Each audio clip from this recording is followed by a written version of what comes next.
সুপ্রিয় দর্শক, আসসালামু আলাইকুম। বাংলাদেশের পরিবহন জগতে গ্রিন লাইনের নাম শুনেননি এমন যাত্রী বা মানুষ খুঁজে পাওয়া যাবে না। গ্রিন লাইন তাদের প্রত্যেকটি বাসই হচ্ছে এসি বাস, আর বর্তমানে তাদের সবচেয়ে বেশি জমকালো বা হচ্ছে ঢাকা টু কক্সবাজারে রাস্তা কাঁপাচ্ছে যে বাসটি, সেটি হচ্ছে হলুদ রঙের স্লিপার বাস। তো আসলে যেই ঘটনাটির জন্য আজকে ভিডিওটি করা, সেটি হচ্ছে গতকালকে রাত প্রায় 12:30টার দিক দিয়ে গ্রিন লাইনের একটি স্লিপার বাস চট্টগ্রামের আর কক্সবাজারের মধ্যবর্তী স্থান যেটা লোহাগাড়া, সেখানে অ্যাক্সিডেন্ট হয়েছে। কিন্তু সৌভাগ্যবশত যাত্রীদের হতাহত হয়নি। এর পিছনে অনেকগুলো কারণ আছে। এটা হচ্ছে যে যদি দোষ বলা যায় তাহলে অবশ্যই সেটি হবে গ্রিন লাইনের দোষ। কারণ কি, সেটি খুব দ্রুত চাচ্ছিল ট্রাকটিকে ওভারটেক করে চলে যেতে, যার জন্য হচ্ছে একটু ঘষা লেগে যায় আর কি। তো ইঞ্জুরিটা সিরিয়াস ইঞ্জুরি হতে পারতো যদি না বাসটি হতো অশোক লেল্যান্ড কিংবা হচ্ছে ভারতীয় টাটা বা অশোক লেল্যান্ড, এগুলো হতো। কিন্তু এগুলো হচ্ছে জার্মানি মেন স্লিপার বাস হওয়ার কারণে আসলে ক্ষয়ক্ষতির পরিমাণটা অনেকটাই কমে গেছে। আর আপনারা আরেকটা বিষয় ভালো জানেন, সেটি হচ্ছে গ্রিন লাইনের ডাবল ডেকার যে স্লিপার বাস, সেগুলো হচ্ছে বাংলাদেশের শ্রেষ্ঠ বাসগুলোর মধ্যে অন্যতম। আর তাদের যে গ্লাসগুলা, সাইডের উইন্ডোর যে গ্লাসগুলো, সেগুলো আসলে অনেকটাই হার্ড ও মজবুত। অর্থাৎ আপনি হাতুড়ি দিয়ে বাড়ি দিয়েও আসলে গ্লাসগুলোকে কিছু ক্ষতি করতে পারবেন না, যার জন্য হচ্ছে যাত্রীদের খুব একটা ক্ষতি হয়নি, তারা সুস্থই রয়েছে।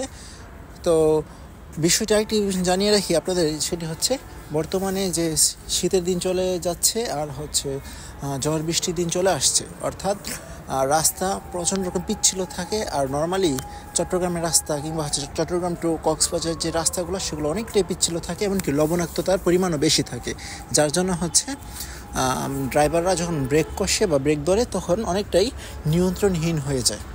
কিন্তু সেটি যদি সবচেয়ে ভালো হয়, যদি দামি চেসিসের বাস হয়, এটা হতে পারে মনে করেন জার্মানি মেন চেসিস কিংবা হচ্ছে স্কেনিয়া বা হচ্ছে হোন্ডাই বা জাপানি হিনোয়াকে ওয়ানজে অথবা হচ্ছে মিৎসুবিশি ফুসো, তাহলে অনেকটাই এসব রাস্তায় চালিয়ে আনন্দ পাওয়া যায় তুলনামূলক অশোক লেল্যান্ড কিংবা হচ্ছে টাটা থেকে।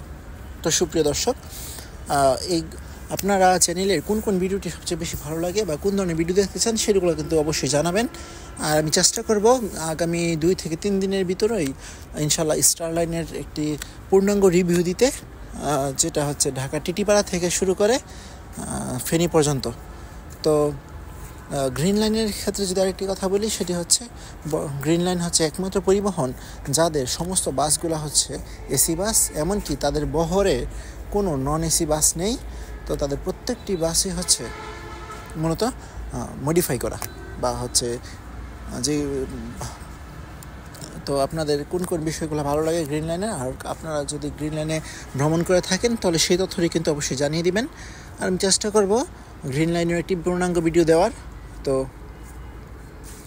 আর বাসের যে অ্যাক্সিডেন্ট, সেই অ্যাক্সিডেন্টের তথ্য আমি ভিডিওর শেষ অংশে অবশ্যই উল্লেখ করব।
সুপ্রিয় দর্শক, এই অংশে দেখতে পাচ্ছেন যে বাসটি কিন্তু ট্রাকটিকে ওভারটেক করে বা সাইড কাটিয়ে চলে যেতে নিছিল, কিন্তু সেই সময়ই ট্রাকটির সাথে বাসটি সংঘর্ষ বেঁধে যায়। আর ট্রাকটিও মোটামুটি ভালোই চেসিস, এটি জাপানি হিনো।